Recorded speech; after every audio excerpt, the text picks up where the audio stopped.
So to get started, we have the road leading towards our property, and this is eastbound, which will be coming up on a left-hand turn. And now northbound, you do see a Joshua tree on the side there, and also Cactus Mountain coming up. And now from the property looking north, you have these beautiful views of the mountains.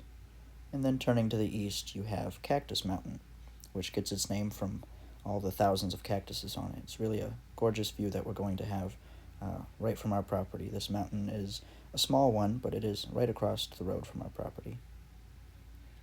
And now looking to the south, we can see some of our larger native mesquite trees on the property. And finally, turning to the west, we have two of my favorite things about the property here. The first being these groupings of mature Joshua trees, which are a protected tree here in Arizona, and I love them very much. And the second being the mountains behind them. Okay, so here we have kind of an aerial shot that is generated from a 3D model that I've created. And we're going to be using this as a reference, along with me drawing markup over top to kind of show what specific areas we're talking about and what things do. So on the right hand side here we have the road, the county road, and that has gives me direct access to the property, and you can see that right here. And then if we zoom in a little bit, you see the driveway that'll connect to that right here. And this driveway is about 120 feet long, and it is 14 feet across. A nice wide driveway. And at the end of the driveway here, we're going to kind of have an L shape for parking, and it'll also allow you to back out and go back out the way you came. So, and as far as the material of the driveway, we're just kind of planning on doing A-B mix, or some kind of gravel, something that's cheap and can just be laid down and spread out. And now moving down over here to the southeast corner, we have the first wash that enters the property, and it's coming from the east and heading more to the south in this direction. And what these washes are is 99% of the time they are a dry riverbed would be the best description.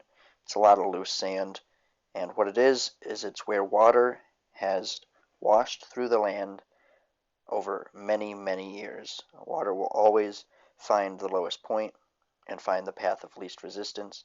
So over the years, due to the mountains and the landscape around, this is where high volume rainwater flows through the land. So you'll find these all around the desert for those of you who are not familiar with this area. And we have two that cross through the property. It's not a big deal, but it is something to be aware of when designing and planning the construction of a living dwelling or anything else that will be a permanent structure. You don't want to be washed away, of course. And 99% of the time, this is just dry sand, but in the event of a large storm, there could potentially be standing water, flowing water through these areas. So this one here is at the widest point, being up here, about 28 to 30 feet across. And then if we move to the north, we have this one. It cuts through a much smaller section of the property, and it's also shallower and narrower, being only about 24 to 25 feet across. Both of them are fairly shallow. You don't get a proper representation of their depth from this view, but I would say each of them have a maximum depth of about a foot. So they're not very steep. Some that you find out in this area in the desert can be 5 to even up to 10 feet deep, and that's a lot more problematic for moving around your property and for constructing anything. So these are fairly shallow and not as intrusive.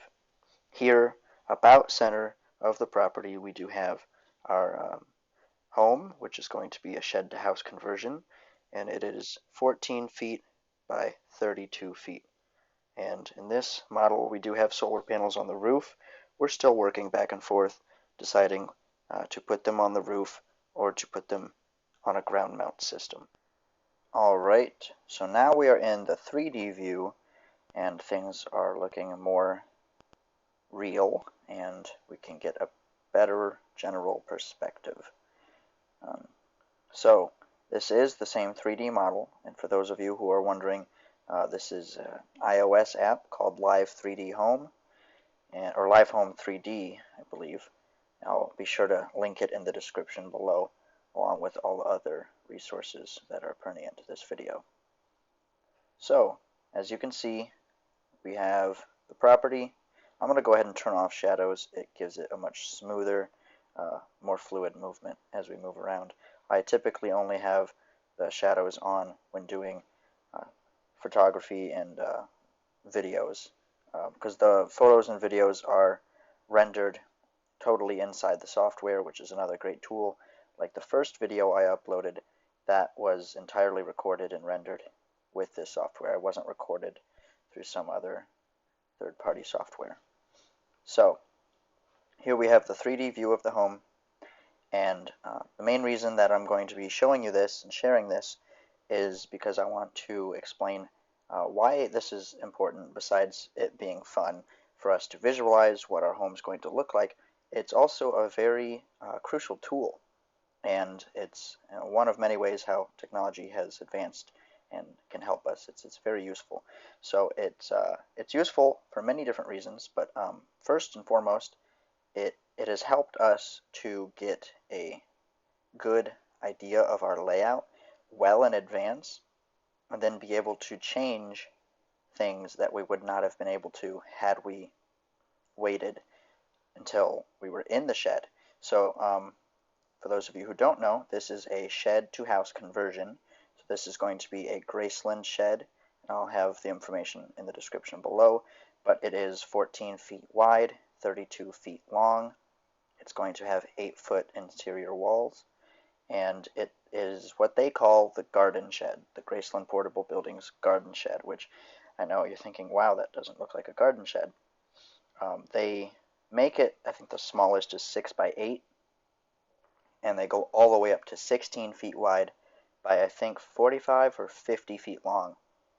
They do get quite pricey the bigger you get, and this was a good size for us. We didn't want to go smaller, and we didn't want to go bigger. It is about 440 square feet. I think it's a little less, actually. The inside floor is a little less than that. But this is the size that we decided on, and it's good for us. And for those of you who don't know, these sheds come delivered pre-built as a shell. So what you receive is your foundation, your exterior walls, and your roof. And the exterior is sided and painted to the colors of your choice. The roof is the material and color of your choice, and you also get your doors and windows. And all of that is fully customizable, which is the initial reason for us working with some design software. We wanted to be able to visualize more than just what their brochures offered, and more than just what pen and paper could do. And then even there's lots of different software and websites that allow you to draw a floor plan of a home, and those are really nice. But this is a little bit more than that, because I'll show you we can switch to 2D, and this would be a general floor plan, and this is great, but switching to 3D in this manner easily can help us to visualize what something will look like in a space, in an environment, and then decide, oh, that's not going to work, let's change that, or this is too small, let's change that size. You're also able to import things like the couch and other furnishings that you'll see that we're able to get the exact measurement of what we're intending to get and bring it into the area and find out, okay, we need to buy a much smaller couch, or maybe this room should be bigger, so on and so forth. So you can start to see how useful and versatile this tool is. So with the doors and windows, they typically, Graceland comes with like a barn door style double door, and of course we had them remove that, and we went for 2 residential doors, a front door and a back door, and we did pay more for the 9 light doors, because it's great to have basically what is another window with your door, so you can let even more light in, because we're trying to get all the natural light that we can, because it's surrounded by the beautiful desert, as you saw earlier in the video. So we altogether I believe we have 7 windows and 2 doors. Let's go ahead and count to be sure. 1, 2, 3, 4, 5, 6, 7 windows, yes, and 2 doors. So really we have 9 windows. So lots of natural light coming in, especially for a small space. And so one thing I wanted to show is how this software has helped me to design our solar system, and we'll start with the battery bank. I've gone through multiple different variations and different batteries, and what I'm able to do is, through the manufacturers online on their websites or the retailers, find out the size of a battery, then bring it into the environment at that size, and kind of play around with turning it on its side or stacking them on top of each other, or different orientations and how they can fit well inside the space. We are going to be using lithium iron phosphate batteries, so they are safe to use inside a dwelling space. They are sealed, they don't off-gas like lead acid. If you were to use lead acid batteries that are not sealed, then you need to work with ventilation, or maybe just storing them outside in a separate structure altogether. For us, we didn't have to do that. We want them inside so that they can be climate controlled in the proper temperatures. Lithium iron phosphate batteries are a little more finicky, a lot more finicky than lead acids as far as their being charged and discharged at the right temperature. So it was crucial for us to have them inside in what is already a small space. And like I said, I worked with multiple different battery sizes and different designs, but what you see here is what we've settled on for now, at least, being the finished product. And this is just a small bench that from the outside looks fairly normal, maybe even kind of plain. It's something that I'm going to be building from scratch myself, and it's either going to be on hinges. I'm not sure exactly how the function will open, but this will open, and here you have their batteries. And if I get a little bit closer, you'll be able to see these are actually 1, 2, 3, and 4 individual batteries, and I'll be linking these in the description. They're fairly new batteries to me. They are 300 amp hour 12 volt batteries. They will be wired into series 4, reaching 48 volts, which will give me a total of about 14 kilowatts for a battery bank. And the name of these is, I believe, Energy Bot, something like that. I know it's Chinese, which pretty much all lithium iron phosphate batteries are these days. There are some made in the US, but most come from China, and the ones that are made in the US often are Chinese parts. So that's all right, because they, as long as they last and have the cycle life that they are supposed to. So that's how that works. And this is the inverter. I actually imported this model from a SketchUp that someone else created, but it's pretty close to the one that I'm going to have. I think this is a Huawei, yeah, so similar but not the same. And that's where the inverter is likely going to be, maybe a little higher. And then this is our breaker box. So we're still, I might play around with this, but for now this is where I have it. I played around with stacking batteries in this cavity, didn't like that, so had some over here for a while. I've settled on this for now, and I think I do like it, because it's out of the way and it's simple. Another thing to note with these windows is they all are 37 inches up off the floor, so it's pretty close to standard, I think, but that's something that we were actually not able to change with Graceland portable buildings. We were, however, able to choose where the doors go and where the windows go, so that's where this tool came in handy. When it came time to tell them where we wanted things, they just have a simple spec sheet. It's just a one-page document, and it's got a grid, and you just kind of scribble on there where you want your doors and windows. And I'll go ahead and throw that up on the screen somewhere in here. But I didn't print it out. We didn't have a printer, so I actually just used some drawing application to kind of get a better, more consistent look with it, and with putting our doors and windows on there. And the grid is a 1 foot increments, and so because of that, and also I think it's to streamline their manufacturing process, they only allow you to move your doors and windows in 1 foot increments. So that was a small adjustment we had to make because we had just put things where they looked good and where we wanted them. So you might have had, this door here might have been 3 feet and 8 inches from this window here. Well, Graceland doesn't want that, so everything needs to be set on foot increments, which seems, well, that's just the way they're doing things. So it was kind of unfortunate I had to go back through and do a little bit of tweaking. It wasn't too terrible because most things I just rounded down or rounded up to the nearest foot and came into the 3D view, and really probably couldn't tell unless I had told you I had done so.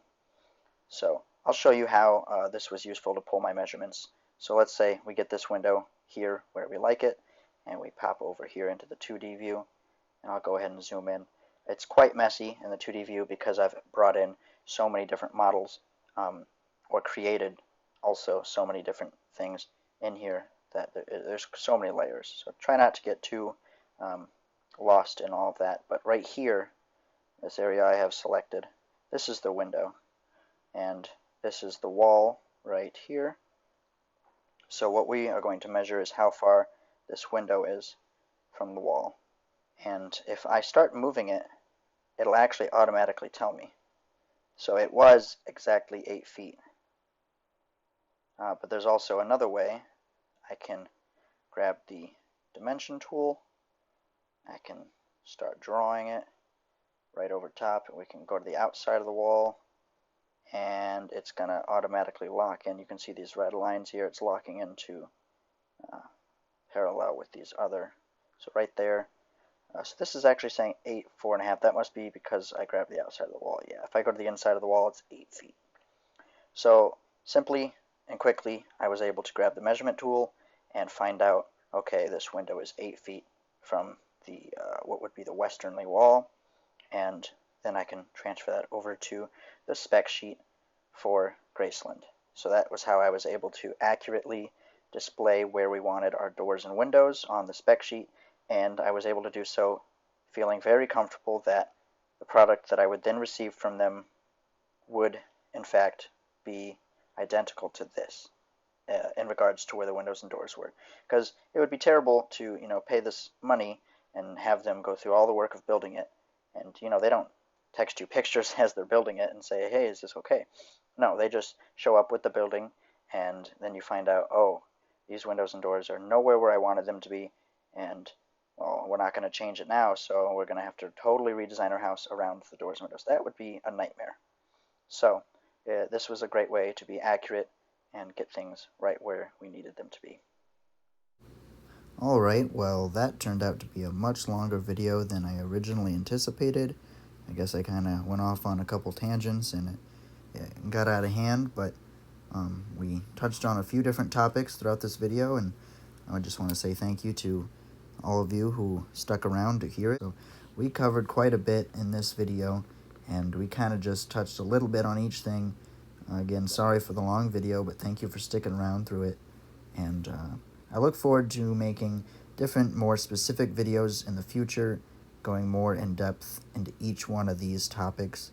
I hope you learned something new, and if you have anything that you feel might help me, or you can teach me something new, go ahead and feel free to put that in the comment section below, and please feel free to drop a like if you enjoyed it, maybe subscribe. Thank you for listening. Have a good day.